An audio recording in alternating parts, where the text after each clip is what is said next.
करते हैं, क्योंकि कांग्रेस के अंदर सब कुछ ठीक ठाक नहीं है और जम्मू कश्मीर कांग्रेस के अंदर तोड़फोड़ बड़े पैमाने पर हो सकती है। क्यों, यह बात हम बता रहे हैं आपको, क्योंकि सुबह भी जिन्होंने हमारे ट्रांसमिशन को देखा होगा और जो इस वक्त देख रहे हैं उन्हें इस बात का इल्म होगा कि 1 दर्जन से ज्यादा लोगों ने बाकायदा तौर पर पार्टी हाईकमान को खत लिखा, जिसमें उन्होंने कहा कि वो पार्टी के ओहदों से इस्तीफा दे रहे हैं। पार्टी नहीं छोड़ रहे हैं, पार्टी के ओहदों से इस्तीफा दे रहे हैं, क्योंकि पार्टी के अंदर यानी प्रदेश कांग्रेस कमेटी के अंदर तानाशाही का निजाम बना हुआ है। सीनियर लीडर्स को आउटराइटली लेफ्ट किया जा रहा है और बड़े लीडरों से कोई सलाह मशवरा नहीं है। जीएम सरूरी, जुगल किशोर गुप्ता, विकार रसूल, डॉक्टर मनोहर लाल और इस तरीके के कई नाम सामने आ रहे हैं जो माने जा रहे हैं कि गुलाम नबी आजाद के काफी नजदीकी है। लेकिन इस बार उन्होंने बिगुल फूंक दिया है और कह दिया है कि जो मौजूदा निजाम है जेकेपीसीसी, जो जम्मू कश्मीर के हेड है जीए मीर के खिलाफ उन्होंने अलम बगावत शुरू कर दिया। और न सिर्फ यहां पर बल्कि उनका मानना है कि दिल्ली तक तानाशाही की वजह से कांग्रेस तबाही के बहाने पर आ गई है। इस पर गुफ्तगू करेंगे जी, मेरे साथ 2 मेहमान ज्वाइन करेंगे। इनायतुल्लाह रातर साहब डीडीसी फिसल है, जो सिग्नेटरी है उस खत के जो भेजा गया कांग्रेस प्रेसिडेंट सोनिया गांधी को, वाइस प्रेसिडेंट राहुल गांधी को, उसके साथ साथ खत भेजा गया जी इंचार्ज जम्मू कश्मीर को भी। उसके साथ साथ मेरे साथ कांग्रेस के जनरल सेक्रेटरी भी थोड़ी देर में ज्वाइन करेंगे, उनको भी टीपर दिखाएंगे जो वो आते हैं। लेकिन पहले इनायत साहब, क्या वाकई तौर पर एक बार फिर लॉबीइज्म इतना मजबूत हो गया कि खुलकर बगावत के सुर अब कश्मीर से और जम्मू से कांग्रेस के अंदर देखने को मिल रहे हैं? इशफाक साहब, मैं आपके वसातत से बताना चाहता हूं कि ये तो पहली बार नहीं है। हमने तो बार बार हाईकमांड को इत्तला करने की कोशिश की है, मिलने की कोशिश की है, मगर लेकिन बदकिस्मती से कोविड की वजह से शायद उनकी ज्यादा मसरूफात रही है तो वो मिल ना सके। मगर लेकिन हमने ये पहले से ही स्टार्ट करके रखा था कि हम, अगर आप देखोगे ये 2018 में जो पार्लियामेंट इलेक्शन हुआ तो उसमें भी कांग्रेस को हार का मुंह देखना पड़ा। उसके बाद पंचायत इलेक्शन हुआ, उसमें भी हार का मुंह देखना पड़ा। उसके बाद डीडीसी का इलेक्शन हो गया, उसमें भी हार का मुंह देखना पड़ा। हम चाहते हैं कि कांग्रेस पार्टी मजबूत हो जाए और मजबूत हाथों में रहे, और हम चाहते हैं कि पीसीसी प्रेसिडेंट, उन्होंने तो अपने 4 साल 5 साल तो गुजारे हैं, मगर लेकिन पार्टी को अगर आप देखोगे कम से कम 200 लीडरों ने कांग्रेस पार्टी को छोड़ा है, जिनमें से सबका कुछ एमएलए रहे हैं, जनरल सेक्रेटरीज रहे हैं, डिस्ट्रिक्ट प्रेसिडेंट रहे हैं। तो इसलिए हमने एक प्रोटेस्ट के तौर पे आज ये रिजिग्नेशन जो हमने दी है कि जैसे मैं पीसीसी मेंबर हूं या कोई डीसी मेंबर है, कोई डिस्ट्रिक्ट प्रेसिडेंट है, उन्होंने अपने पदों से रिजाइन करके, हम तो कांग्रेस पार्टी के सिपाही है, कांग्रेस पार्टी के वर्कर है, मगर लेकिन जो तानाशाही जम्मू कश्मीर में कांग्रेस पार्टी में है उस तानाशाही को हम बर्दाश्त नहीं कर सकते हैं। अच्छा जी, इनायत साहब, बड़ा इंपॉर्टेंट यह मुझे याद है गुलाम रसूल कार साहब के टाइम में, उसके बाद पीरजादा साहब आए, उसके बाद और भी लोग आपके बनते रहे, लेकिन ये जो इनर राइवलरीज है ये हमेशा रहती रही। श्रीनगर वर्सेस दिल्ली, दिल्ली की लॉबी अलग चलती रही और कश्मीर की लॉबी अलग चलती रही। जम्मू वाले इस बात का रोना रोते रहे कि उनकी बात को कोई सुनता ही नहीं है और वो अलग तरीके से अपनी कैंपेनिंग करते रहे। तो ये कांग्रेस का मिजाज है या कांग्रेस की हिस्ट्री है कि सबको अलग अलग रखो लेकिन सब लॉयल रहे जी गांधी फैमिली के? मैं इशफाक साहब एक बात आपको क्लियर कहना चाहता हूं कि अगर आप 2002 में देखोगे तो 2002 में जब गुलाम नबी आजाद साहब पीसीसी प्रेसिडेंट बने तो उन्होंने कांग्रेस पार्टी को 22 सीटें दी है जम्मू कश्मीर से और सरकार बना के दी, जिसमें पीडीपी के साथ हमने अलायंस करके कांग्रेस सरकार बनाई। उसके बाद गुलाम नबी आजाद साहब चीफ मिनिस्टर आए, मगर लेकिन बदकिस्मती से मैं आपको कहना चाहता हूं कि ये जो कांग्रेस में एक बहुत बड़ी रीत ये रही है कि जो पीसीसी प्रेसिडेंट एक बार बनता है तो वो शायद समझता है कि ये मेरी जागीर है। जागीर ये किसी की नहीं है। हम ये चाहते हैं, देखो सर एक चीज है, इनायत को तो कोई पीसीसी प्रेसिडेंट बनाएगा नहीं, या उसके साथ जिन्होंने रिजाइन दिया है वो सारे मैं इस लेवल के नहीं है कि उनको पीसीसी प्रेसिडेंट बनाया जाए, मगर लेकिन हम ये चाहते हैं कि कांग्रेस पार्टी जम्मू कश्मीर में कैसे मजबूत रहे, कैसे जो मेंबरशिप की बात, अभी मेंबरशिप की बात आ गई है, हमने पहले भी मेंबरशिप की है, मैं समझता हूं डिस्ट्रिक्ट कुलगाम में मैं वाहिद एक आदमी हूं जिसने मेंबरशिप की है, मगर लेकिन उसके बाद जिसको डिस्ट्रिक्ट प्रेसिडेंट बनाया है वो तो डिस्ट्रिक्ट का है ही नहीं, वो दूसरे डिस्ट्रिक्ट का, खुद तो अनंतनाग डिस्ट्रिक्ट का है। वैसे शुपिया में हुआ, वैसे पुलवामा में हुआ, वैसे बारामूला में हुआ। तो ये तानाशाही ज्यादा देर नहीं चलती है, तो इसलिए हमने अपने हाईकमांड को एक प्रोटेस्ट के तौर पे ऐसा ये प्रोटेस्ट हमने ये किया कि हमने रिजाइन दे दिया है। रिजाइन देने के बाद हम चाहते हैं कि कांग्रेस पार्टी मजबूत हो। अच्छा जी, यहां पर मैं कोशिश कर रहा था कि आपके जनरल सेक्रेटरी जो स्टेट के हैं वो भी जरा ज्वाइन करें, वादा तो किया था लेकिन शायद लाइव पे नहीं आ पा रहे हैं वो। लेकिन आपसे ही जानना चाहूंगा, इस खत के अंदर मैं जो पढ़ पाया हूं वो ये भी है कि जनाब नाराजगी तो राहुल गांधी से भी है, वो तो कश्मीर आए लेकिन आप लोगों से मिले नहीं, जबकि लगातार आप इस बात की गुहार लगा रहे थे कि जनाब बात को सुना जाए। तो क्या मैं ये मानूं कि मीर साहब की लॉबी तो बड़ी मजबूत है दिल्ली में? फिर नहीं नहीं नहीं, मैं एक चीज बताना चाहता हूं आपको, हमें तो मिला है, राहुल जी हमें मिला है, इज्जत से पेश आए हैं। राहुल जी को हमने रिक्वेस्ट की थी कि यहां आप दावत पे आए हैं, उस दावत पे हम कोई डिस्टर्ब करना नहीं चाहते हैं, हम दिल्ली में आपको मिलना चाहते हैं।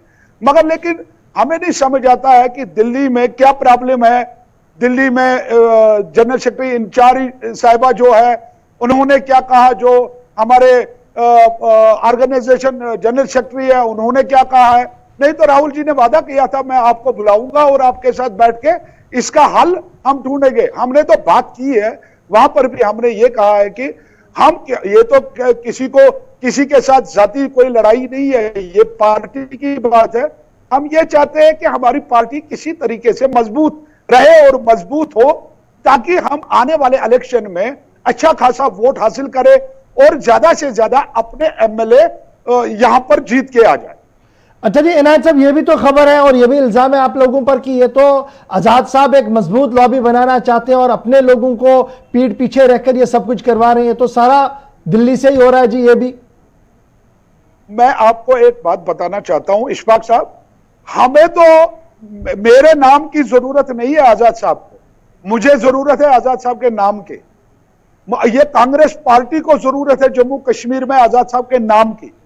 आजाद साहब की लॉबी तो पहले से ही, लॉबी क्या, आजाद साहब एक ऐसा कांग्रेसी है जिन्होंने कांग्रेस को बनाया है, जिन्होंने अपने मेरे हिसाब से 55-60 साल कांग्रेस को दिए हैं, जिसमें उन्होंने हर एक मोर्चे पे उन्होंने कांग्रेस को मजबूत बनाया है।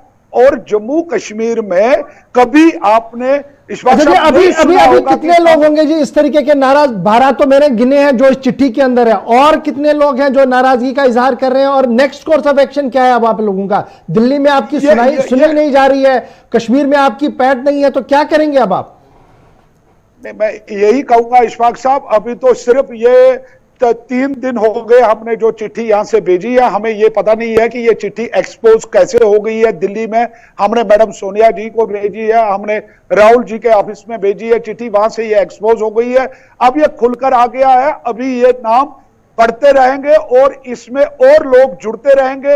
अभी ये फिर इतना लंबा हो जाएगा कि इशफाक साहब और इनायत को ये गिनने भी मुश्किल हो जाएंगे, इतने लोग। नेक्स्ट कोर्स ऑफ एक्शन क्या रहेगा अगर दिल्ली से कोई सुनवाई नहीं हुई? तो क्या एक अलहदा कांग्रेस ग्रुप देखेंगे हम? तो ये हमारे बड़े लीडर जो है वो फैसला करेंगे कि आगे क्या करने वाले हैं, हम उनके साथ हैं। हमने ये फैसला किया है कि जब तक पीसीसी प्रेसिडेंट इशारे में बड़े लीडर कौन है जी? इनायत साहब, बड़े लीडरों में कौन कौन है अभी? बड़े बड़े लीडर हैं, इनमें से इशफाक साहब आते आते आपको वक्त पे उनका नाम भी आपको पता चलेगा। उसमें सरूरी साहब है, उनमें और भी मोंगा साहब है, उनमें मोहम्मद अमीन भट्ट साहब है, उनमें बहुत सारे ऐसे लीडर हैं कि जो हमारी क़यादत कर रहे हैं। हम तो छोटे लेवल के वर्कर हैं, मैं अभी नया डीडीसी बना हूं और इंशाल्लाह रहमान। चलिए बहुत शुक्रिया जी, बहुत शुक्रिया जी ज्वाइन करने के लिए। ये तो जनाब कांग्रेस की बात थी, मैं चाह रहा था कि स्टेट कांग्रेस की तरफ से भी उनका रिप्रेजेंटेशन आता, बात आती और टाकरा होता, पता लगता कि क्या कुछ चल रहा है, लेकिन शायद हामी के बाद भी वो नहीं आए। चलिए फिलहाल जरा आपको आगे लिए चलते हैं और आपको बताते हैं कि गुलाम नबी आजाद जम्मू मिशन पर है और जम्मू मिशन के दौरान कल बानिहाल में उन्होंने हुंकार भरी रैली की और आज ठाठरी के अंदर वो थे और ठाठरी पहुंचने से पहले हमारे नुमाइंदे ने उनसे कुछ सवाल पूछे हैं। जरा देखिएगा, गुलाम नबी आजाद ने मौजूदा सूरत हाल से लेकर सियासी सूरत हाल को किस तरीके से सवालों का जवाब दिया है।